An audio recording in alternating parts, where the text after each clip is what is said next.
Албазарлы коч. Урматтуу төрага, урматтуу депутаттар, негизи эле мына эки айыл чарбасы боюнча айыл чарбасында жүрүп аткан реформанын ошонун ичинен 309-токтом боюнча өзүбүздүн ой пикирлерибизди айталы деп көптөн бери күтүп жүрдүк эле. Ушул комитетте ушул мүмкүнчүлүктү бергениңиздер үчүн сиздерге чоң рахмат.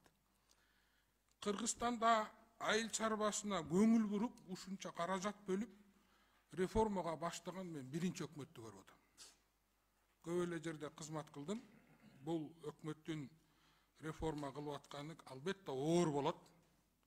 Себеби ушунча каражатты ушунча ар бирине бөлүп, менин жеке түшүнгөнүм боюнча, анан ошол каражатты ишке, ошол реформаны ишке ашырууда аны каражат менен бекитип, календарлык планы дагы программасы менен иштеп аткан мен биринчи өкмөттү көрүп атам десем жаңылышпаймын.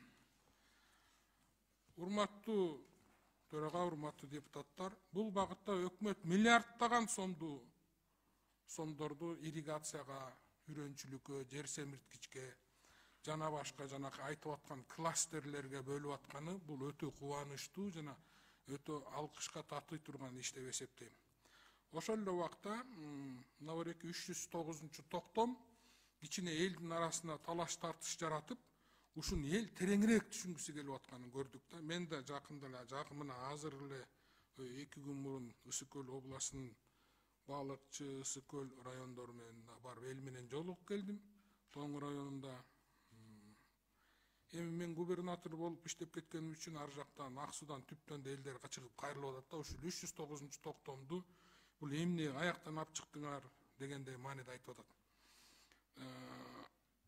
Бул реформанын бир бөлүгү деп эсептеп атам да. Мына азыр өкмөттүн мына айыл чарба министринин кылып аткан иши бул программалуу, пайдалуу иштердин ушул 309-токтом аткарылуусундагы бирден бир кичинекей бөлүгү деп калдым да. Бирок ошол убакта 309-токтомду кээ бири колдогондор да бар. Бирок көпчүлүгү менин оюмча түшүнбөстүктөн колдобой атабы, же кандайдыр бир себептер барбы мен түшүнбөй атам. Бирок эл деген элдин үнүн угушубуз керек. Кайсыл жерде ушул 309-токтом боюнча түшүнбөстүктөр болуп атса, ошол жерге алып түшүндүрүү бул өкмөттүн түздөн түш, ошонун ичинде айыл чарбасынын иши. Муну да биз көрүп атабыз, түшүндүрүү иштерин. Бирок бул жетишсиз болуп атат деген ойдомун. Кырдаал кичине татаал. Бирок ушуга чейин айыл чарба министрине эч ким ишенген эмес да. Мына биздин арабызда коллегалар болгон. Айыл чарба министрин жой беле ийбейлиби дегенчи. Ушуга чейинки кээ бир иштерде айыл чарба министрлигинде ачыгын айтышыбыз керек. Мындай реформа болгон эмес да, негизи эле айыл чарбасында. Балким ичиндеги айыл чарба кызматкерлери кылгысы келген, бирок каражат же өкмөттөн саясий эрк жеткен эмес да. Мына ошол эркти азыр биз көрүп атабыз.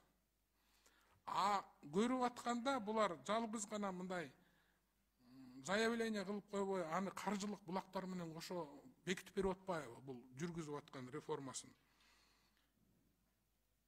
Мына биз мурун бизнесте иштеп жүргөндө дагы Кыргызстанга чет өлкөдөн кээ бир айыл чарба продукциянын жана минералдык жер семирткичти алып кирүү боюнча биз аракет кылганбыз. Азыркы убакта өкмөт аябай чоң амбициозный план коюп атат. 2026 жылга чейин бир 9 кластерди эң негизги өлкөгө керектүү өзүбүз өндүрөбүз. Ошол өндүрүштү деп мойнуна алып атат. Мына айыл чарба министри айтып атпайбы? Бул жакшы нерсе. Анан биз муну кандайдыр бир заявление дейлик десек да, буну каржылык иштер менен бекемдеп атпайбы?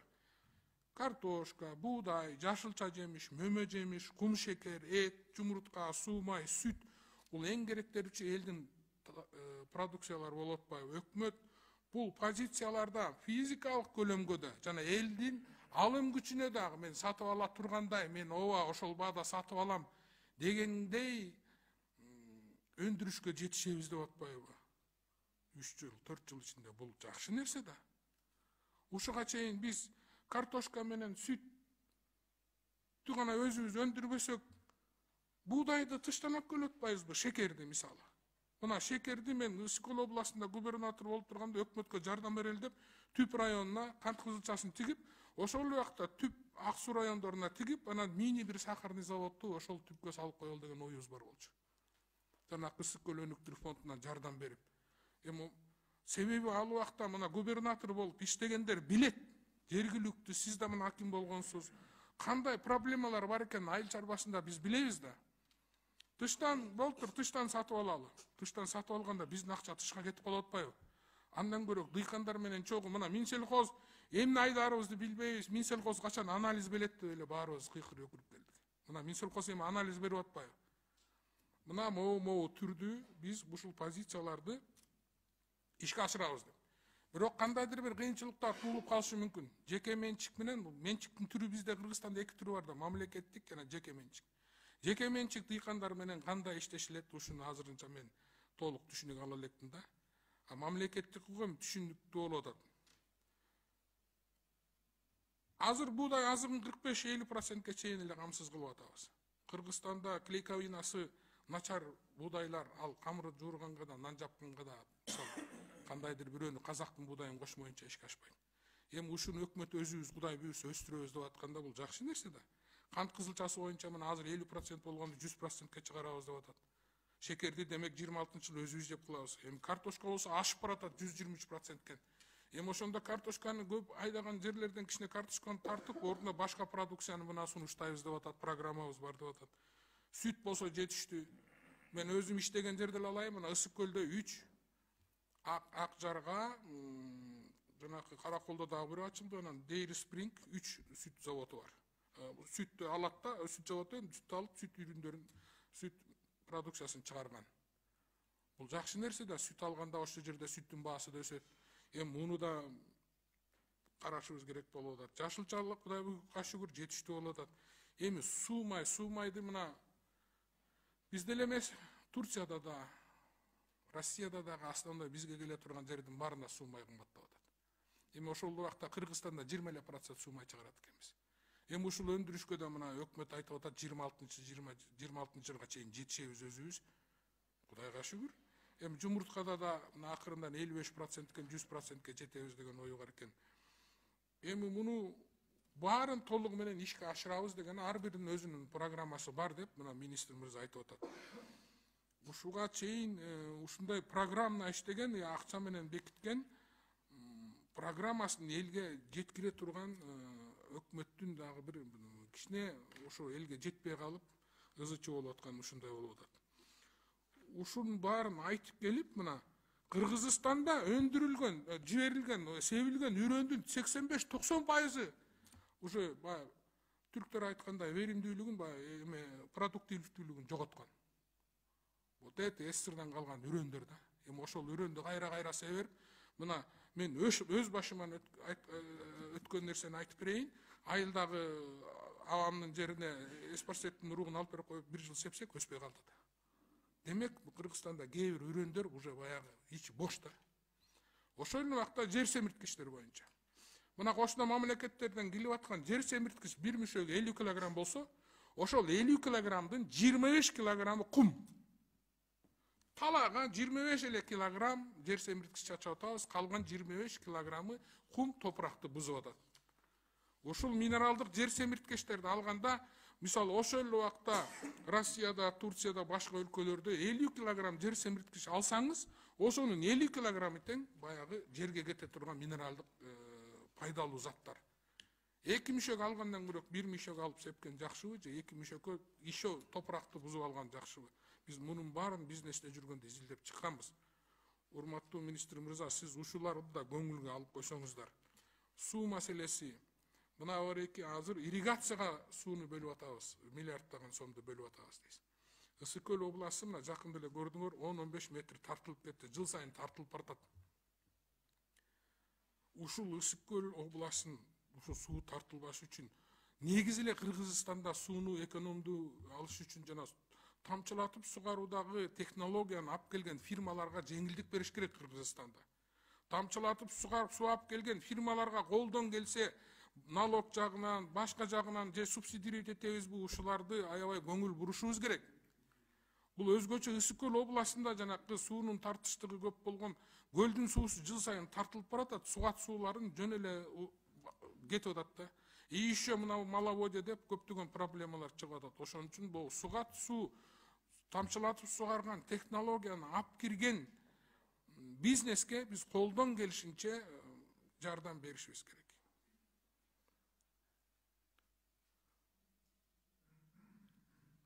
Ошондуктан мына берки мен урматтуу министр сизге бул 309 маселе боюнча сизге бир эки суроом бар эле. Бул 309 маселе боюнча бул ар бир райондун өзгөчөлүктөрү көңүлгө алындыбы, алынган жокпу? Балбазарлык саламатсызбы? Саламатсыздар, урматтуу төрага, урматтуу комитеттин мүчөлөрү, урматтуу депутаттар. Бул токтом демилгеленип атканда биз райондук мамлекеттик администрациянын бир бөлүгүнүн жетекчилери менен жана областтык президенттин өкүлдөрү менен бул маселелерди талкуулаганбыз. Албетте мен өткөн комитеттин отурумунда да айттым, азыр да кайталап койгум келет.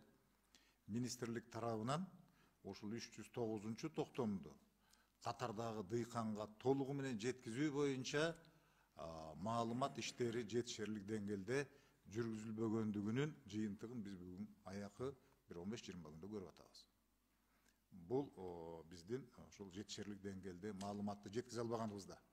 Бирок ушул көйгөй пайда болуп жеринде биздин дыйкандарыбыз бул боюнча суроолорун бере баштаганда биз азыр социалдык тармакта дагы массалык маалымат каражаттарында дагы абдан активдүү түшүндүрүү иштерин жүргүзгөнгө аракет жүргүзүп жатабыз.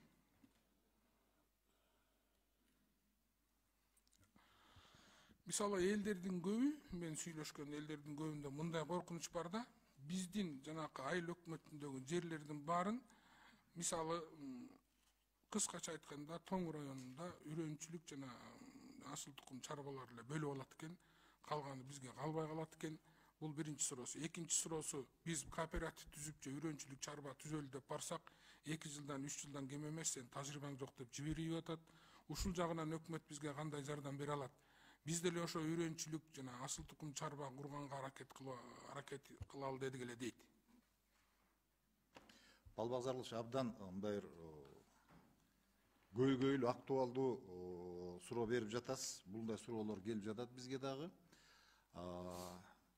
Bizde bugünkü günde attestasiyadan ötken monitoring жыйынтыгы менен attestasiyadan ötken дыйканча үрөн чарбаларыбыз кыскарып атат. Дагы да мониторингке комиссия чыкты. Бунун жыйынтыгы менен дагы мен ойлойм бир топ үрөн чарбалар өзүнүн үрөнчүлүк статусунан айрылат. Жооп бербегендери. Ошол эле мезгилде үрөндү өндүрүш үчүн ар бир региондо дагы үрөнчүлүк чарбаларды жана кооперативдерди түзгөнгө муктаждык пайда болот.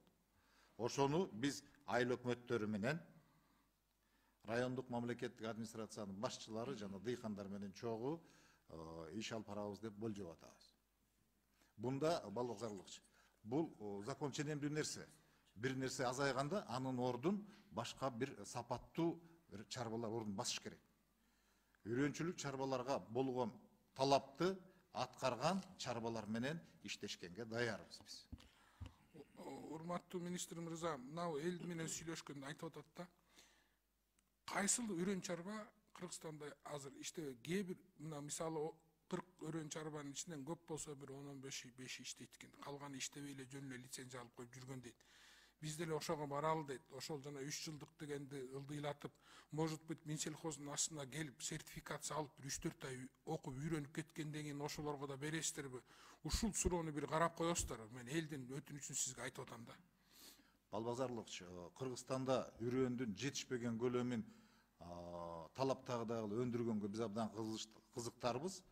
Буну албетте катардагы дыйкандар жасайт. Биз азыркы сиздин сунушуңузду кабыл алып, үрөнчүлүк чарба статусуна ээ болуп, ушул үрөнчүлүк ишин жүргүзөм деген дыйкандар менен кезигип, керек болсо жерине барып сүйлөшкөнгө даярбыз. Рахмат. Сиз ушул эң негизги 309-дун проблемасы ушулда. Бир, кооператив үрөн чалба асыл тукум жана мал чарбасы, анан ошонун ичинен биз деле кылгыбыз келет дегенде жанагы бир минимальный жана 3 жылдык неме коюп турсуңар, ушулар боюнча анан элге туруп түшүндүрүп берсеңиздер.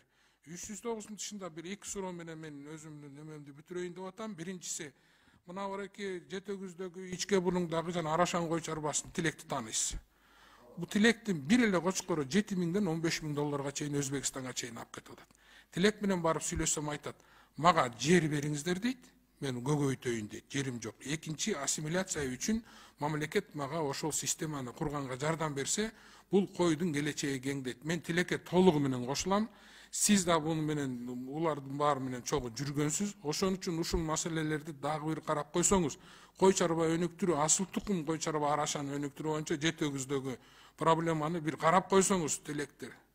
Тилекке окшогондор дем. Тилектин аркасынан мен ушул Арашан кой чарбасы боюнча айтып атам да. Балбазар чоң рахмат. Мен буну да көп дыйкандардын суроосу болуш керек. Бул айтып коеюн. Кээ бир райондордо, кээ бир региондордо статусу бар үйрөнчүлүк чарба менен статусу бар асыл тукум чарбаларга караганда сапаттуу, жогорку деңгээлде ушул ишти алып барган дыйкан чарбаларыбыз бар. Биз аларды билебиз. Мына ошолорду мына эртеңки күндөн баштап баягы заявкаларын алып, анан колдоого алганга биз даярбыз. Биз кызыктарбыз буга. Кийинки суроом, мына дыйкандар айтып атат да, азыр айыл чарба министрлиги тыштан үрөн алып келип атат дейт. Ошол үрөндөр күзүндө чыкпай калса эмне кылабыз дейт. Ким гарантия берет дейт буга. Ошол жөнүндө да дыйкандар менен түшүндүрүү иштерин жүргүзүп койсоңуз. Себеби аларда бир коркуу бар да, молтур биз алдык дейт. Ооба, силер бекер берип атыптырсыңар, проценти жок. Бул ишыгылып жакшы жеңилдиктер менен берип атыптырсыңар да, бирок биз коркуп атабыз дейт. Булар чыкпай калсачы дейт, күзүндө эмне кылабыз дейт. Ошондой кооптонуулар болбосун деп, ошол биз биринчи иретте Россиядан эң жогорку класстагы үрөн чарбаларды тандадык. Алар Россиянын рыногунда алдыңкылардан. Экинчиси, үрөнчүлүктө ошол жакта өндүрүлгөн үрөндүн сапатын ошол жактын лабораториясы берет. Бир. Экинчи, биздин лаборатория барып уже анализин алып бияктан тастыктадык. Алар өтө жогорку сапатта. Бир эле нерсени айткым келет. Ар бир жогорку продуктивдүү, мейли мал болсун, үрөн болсун, ага талаптагыдай технологияны пайдаланыш керек, пайдаланышыбыз керек да. Ошого дыйкандар чакырар эле. Жакшы карап, жакшы иштетсе, абдан жогорку сапаттагы түшүм ала алышат. Мен губернатор болуп Ысык-Көл областында иштеп турганда айыл чарбасы жагынан мындай проблемалар чыккан. Көлдүн жээгиндеги жана башка жерлердеги продуктивдүүлүгү аз же жөн эле жаткан жерлер. Экинчиси, Токой чарбасынын фондундагы жерлер, булар жөн эле жатат, иштетилбейт деп элден айткан. Анан биз ошондо мындай деп бир сунуш кылганбыз өкмөткө. Ошол жерлердин баарын айылдагы жаштарга берели. Бергенде да мына азыр Өзбек-Кыргыз фондунда жакшы иштер жүрүп атат. Өзбекстандан алма көчөтү, өрүктүн көчөтүн, ошол фонддон кичинекей кредит алып, ошол жаштар уюшуп алып, сиз айткандай мына Моройки кооператив, үрөн чарба деген сөз мына ушул жерлер үчүн тиешелүү болуш керек деп ойлоймун мен. Токой чарба сиздин астыңызда турат. Да, ал жерге может быть токой тигилбеши мүмкүн, бирок ошол алма, өрүк, карагат тиге турган жерлер бар да сонун татынакай. Ушуларды айыл жаштарына берсек. Экинчиси, мына ora муниципалитет бул Жетөгүздөгү жана Тосордогу Карабакты билесиз. 10 гектары алма тигилип турат, 10 гектары жөн эле жатат. Бул мисал бул.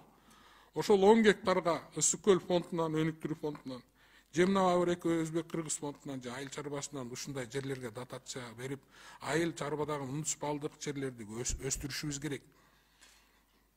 Ушундай жерлер көлдүн жээгинде көп жатат, буну эмне колдонбойсуңар? Ошол элдер мына ызычунун бар ушундан чыгып атат. Бир түрктүн бир жакшы сөзү бар.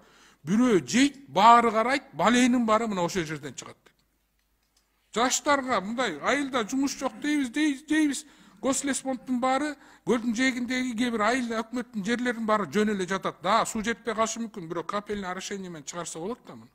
Сиз ушул боюнча эмне оюңуз кандай?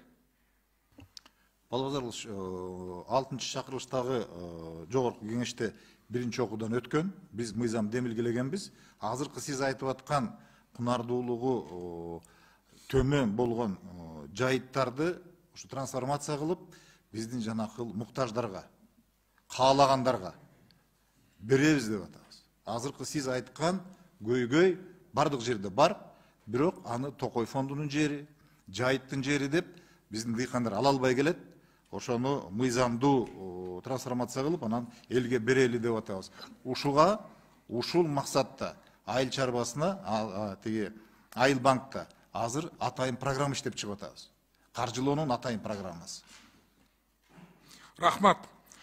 Сөзүмдүн акырында айтарым, урматтуу министр мырза, мынау 309да кичине бир проблема бар, ошону чечсеңиз, калган реформаңыздын абдан туура кетип баратасыз. Программа менен, каржылык иштер менен, бул билген киши билет, иштеген киши муну түшүнөт. Ошондуктан жеке мен сиздин жаныңыздамын. Мурунку губернатор катары, мэр катары талыкпай иштей бериңиз. Реформа оор болот. Реформа эч качан жеңил болгон эмес. Бирок эң негизгиси элге таяныңыз. Эл менен жанагы эл коркуп аткан нерселерди ал жерден туура эле эл просто түшүнбөй атат. Ошону түшүндүрүү иштерин жүргүзүп, алдыга жылсаңыз, мен дагы жардамчы болгонго даярмын мына. Башка коллегаларым менен барып, азыртадан түшүндүрүп атабыз. Ошон үчүн ишиңизге рахмат. Комитетке болсо ушундай мүмкүнчүлүк бергениңер үчүн комитет жана мүчөлөрүнө ыраазычылык билдирем. Рахмат.